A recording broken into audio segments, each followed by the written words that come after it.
గణేష్ ఉత్సవ కమిటీ బాపట్ల జిల్లాగా ఉత్సవ కమిటీ సమావేశం ఈరోజు జరిగింది.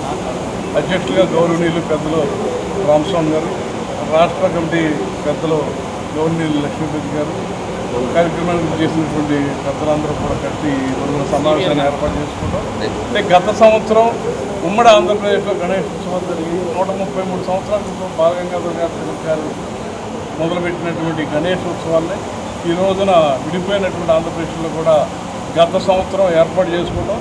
గౌరవ అధ్యక్షులుగా గంగరాజు గారు, ప్రధాన కార్యదర్శి శ్రీనాథ్ గారు, మేము కూడా కమిటీని ఏర్పాటు చేసుకుని ముఖ్యమంత్రి గారి దగ్గరికి, కూటమి ప్రభుత్వం ముఖ్యమంత్రి గారి దగ్గరికి, లోకేష్ గారి దగ్గరికి, పుట్టుపట్టి రావు గారి దగ్గరికి, అందరితో కూడా కలిసి పవన్ కళ్యాణ్ గారి దగ్గరికి అందరితో కూడా కలిసిన మీద మీరు సింగిల్ విండో విధానంలో అనుమతులు ఇవ్వటం కానీ, పర్మిషన్స్ ఎక్కడా ఇబ్బంది లేకుండా రాష్ట్ర వ్యాప్తంగా పర్మిషన్లు ఇవ్వటం కానీ, ఉచిత కరెంట్ ఇవ్వటం కానీ, ఇటువంటి కార్యక్రమాలు కూటమి ప్రభుత్వం ఏర్పాటు చేసి గణేశోత్సవాలు అద్భుతంగా జరుగుతున్నందుకు ముఖ్యమంత్రి గారికి, వారి మంత్రివర్గానికి అందరికీ కూడా ప్రత్యేక కృతజ్ఞతలు తెలియజేస్తూ ఈ సంవత్సరం ముందుగానే బాపట్ల జిల్లా వ్యాప్తంగా పట్టణ కమిటీలు, వార్డు కమిటీలు, మండల కమిటీలు, గ్రామ కమిటీలు ఏర్పాటు చేసుకుని గణేష్ ఉత్సవాలు అంటే ఏదైతే ఉద్దేశంతో సమాజ హితం కోసం ఏర్పడినటువంటి గణేష్ ఉత్సవాలు సమాజంలో అందరూ కూడా చైతన్యవంతం చేయడం, మంచి కార్యక్రమాలు చేసే విధంగా కార్యక్రమాలు చేయడానికి ఈ రోజున ఏర్పాటు చేసుకున్నటువంటి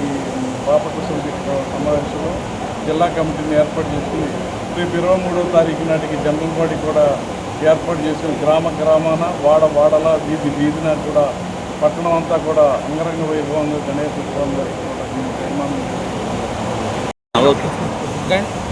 గణేష ఉత్సవ సమితి ముఖ్య ఉద్దేశం అన్ని రాష్ట్ర వ్యాప్తంగా ఉన్న అన్ని మండపాలు ఒక గూటి కిందకి ఒక గొడుగు కిందకి రావడానికి తీసుకురావడానికి ముఖ్య ఉద్దేశం.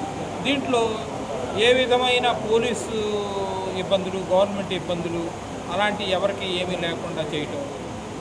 రెండోది, ఈ పూజా కార్యక్రమాలు కానీ ఇంకా సమైక్యమైన భావనలు రాబోయే తరాలకు కూడా తెలియచెప్పటానికి ఈ పూజా విధానం ఈ విధంగా ఉంటుంది అని ఒక యూనివర్సల్గా ఒక సిస్టంలోకి తీసుకొని వస్తే రాబోయే తరాలకు కూడా ఈ విధమైన ఆధ్యాత్మిక భావాలు అందుబాటులో ఉంటాయి.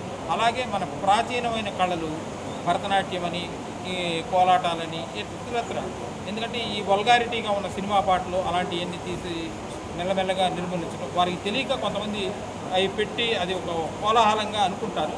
కానీ దైవ సంబంధమైన కార్యక్రమాల్లో అలాంటి వాటిని మెల్లగా మనం నచ్చజెప్పి మాన్పించేసి అన్ని భక్తిపరమైన కార్యక్రమాలు, సామరస్యతగా ఉండే కార్యక్రమాలు, అలాగే డీజేల్లో ఉన్న విపరీతమైన శబ్దాలను కూడా రిడ్యూస్ చేద్దాము. గవర్నమెంట్ ఎంతవరకు అయితే అనుమతి ఎన్ని డెసిబుల్స్ అయితే ఇస్తుందో అంతవరకు పెట్టుకొని చేసుకోవడానికి అనుమతులు అన్నీ సక్రమంగా ఉండేటట్టు ఒక ఏకతాటిగా అందరికీ, ఎవరికైనా ఇతర మతస్థులు కానీ ఇంకోళ్ళు కానీ అందరికీ చాలా చక్కగా ఉన్నది, ఇది ఆదర్శప్రాయమైంది అని తెలియజెప్పడానికి ఈ పెద్దలందరూ పూనుకొని చేస్తున్న కార్యక్రమం.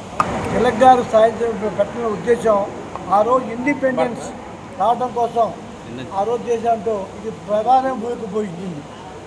ఆ రోజు వినాయక చవితి స్టార్ట్ చేయడం ద్వారా బాలగంగాధర తిలక్ ఇది ప్రధానమైన భూమికి పోషించింది. ఇది రాను వినాయక పూజలకి కొంచెం ఇబ్బందిగా వాతావరణం వస్తే వాతావరణం కాకుండా ఆధ్యాత్మిక క్రియేట్ చేసేట్టుగా ఉండాలి. ఏది పందిళ్ళు అంటే అక్కడ వెళ్తే ఒక ఆధ్యాత్మిక భావన రావాలి. ఏదో ఉన్న బొమ్మ పెట్టే కాకుండా 2 పూట్ల పూజ చేయాలి. పొద్దున సాయంత్రం దంపతులు కూర్చొని ప్రసాదం పంచాలి. ఒక ఆధ్యాత్మిక పడాలి. దీని ద్వారా దేశ సమైక్యత కాపాడేదే ఈ గణేశోత్సవం యొక్క ముఖ్య ఉద్దేశం. ఓకే.